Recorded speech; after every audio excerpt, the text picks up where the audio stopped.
I know when I was In fourth grade, my teacher, she really liked the story of Lewis and Clark. I've been kind of representing my culture since I was pretty young. I started like dancing when I was probably 3 or 4, and then I would dance at school. was selected as like a student of the month. It was just kind of like a random selection kind of thing. Later on in the year, she decided that she wanted to do a play. And some of my friends were, that knew me, they're like, oh yeah, that's cool. And then the people that didn't know that I danced and native powwow danced, would see it like man, they were just kind of didn't know what to say. Asked you to bring like pictures, and they made like this board of your life and things about you. I remember I was standing there and she was casting all these people.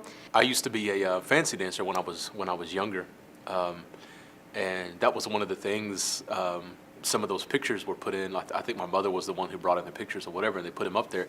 But I got made fun of for that. The people that were around in the school that were my age, they didn't understand. And she casted this one kid as a chief, and she said, okay, now there's one thing I want you to do. She said, when you address this other kid, you're gonna go and put your hand to your forehead and literally say Some were like, oh, you're dancing around, and stuff like that. Going through that kind of situation and not knowing how to deal with it, dealing with that kind of racism, you just kind of set it backwards, and the next time that you come into an encounter with it, the way that you learn to deal with it is just to ignore it, but you begin to deny yourself. But then I realized that was like an insult to me because they were portraying my people in that way. And I would just kind of, look at them, as I was young, probably grade school, and I would just, I didn't really know. I just know how it made me feel, and I would just say, that's not funny. So to me, that's kind of that process of swallowing poison, because you start to hinder yourself. You start to break down parts of yourself so that you become acceptable to greater society, And I think a lot of people miss that,